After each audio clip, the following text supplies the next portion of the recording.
So இன்றைக்கி நான் எங்கள் அப்பா கூட வீடியோ பண்ண போகிறேன்.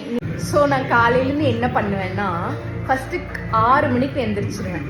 எந்திரிச்சோடனே ஃபஸ்ட்டு எக்ஸசைஸ் பண்ணிவிட்டு ஃபஸ்ட்டு எக்ஸசைஸ் பண்ணிவிட்டு 6 மணிக்கு எங்கள் அப்பா அது எனக்கு அப்புறம் தான் எந்திரிப்பாங்க. எங்கள் பேரண்ட்ஸ் எந்திரிக்கிறதுக்கு முன்னாடியே நான் வந்து அவங்களுக்கு பிரேக்ஃபாஸ்ட்லாம் செஞ்சு, எங்கள் அப்பா வேலைக்கு போகிறதுக்கு முன்னாடியே எல்லாம் செஞ்சு நான் அனுப்பிச்சி விட்ருவேன். என் பாட்டி இந்த வயசில் வேலை செய்யக்கூடாதுன்னு சொல்லிட்டு நான் அவங்களை தூங்க சொல்லுவேன்.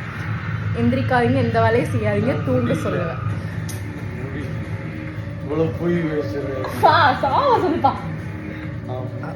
எக்ஸசைஸ் ஃபஸ்ட், நெக்ஸ்ட் வந்து எக்ஸசைஸ். அதுக்கப்புறம் என்ன செய்வேன், யோகா அப்பப்போ டைம் இருந்தால் பண்ணுவேன், இல்லைன்னா பண்ண மாட்டேன். அதுக்கப்புறம் வேறு என்ன பண்ணுவேன், சரி ஃப்ரீ டைமில் வந்து நெட்ஃப்ளிக்ஸ் பார்ப்பேன். அதுக்கப்புறம் ஃபோன் யூஸ் பண்ணிட்டு ஏதாவது மாடலிங் ஜாப்ஸ் ஏதாவது இல்லை ஷூட்ஸ் ஏதாவது இருந்துச்சுன்னா அங்கே போயிடுவேன். அதுக்கப்புறம் எங்கள் அப்பா வீட்டுக்கு ஈவினிங் வரதுக்கு முன்னாடியே நான் சமைச்சு வச்சுருவேன். ஏதாச்சும் நைட்டுக்கான டின்னர், சட்னி எல்லாம் சமைச்சு வச்சுருவேன். ஏன்னா எங்கள் அப்பா ரொம்ப டயர்டாக இருப்பாங்க. முடியல.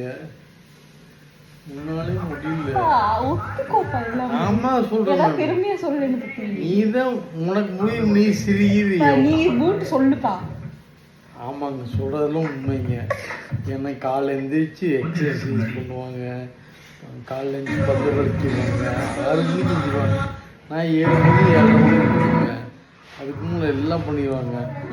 ஈவினிங் வேலை முடிஞ்சு வரக்குள்ள எல்லாமே தூங்க போற வரைக்கும் எங்க யாரையுமே எங்க வீட்டுல வேலை செய்யவே விட மாட்டேன். வீடை கூட்டுறது, சமைக்கிறது, வீடு எப்போதும் பெட்லயே இருப்பாங்க. அவங்க கிச்சன் பக்கம், அவங்களோட கிச்சன் கிச்சன்லேயே தான் இருப்பேன். நான் சமைக்கிறது அவ்வளோ சூப்பராக சமைப்பேன். நான் டெய்லி சமைச்சிருவேன்.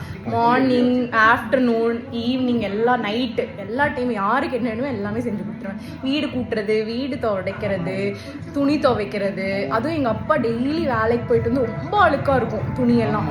ஐயோ, துவைக்கிறதுக்குள்ளாது நானே கையிலே துவைப்பேன். ரொம்ப கஷ்டம். அவ்வளோதான், இதுதான் என்னோட டெய்லி ரொட்டீன். இது ரொம்ப கஷ்டப்படுறேன் நான் ஆக்சுவலி. அப்புறம் வீடுக்கு நான் ரொம்ப கான்ட்ரிபியூட் பண்ணுறேன், ரொம்ப கஷ்டப்படுறேன் இந்த வயசுலேயே. சரி, பாய்.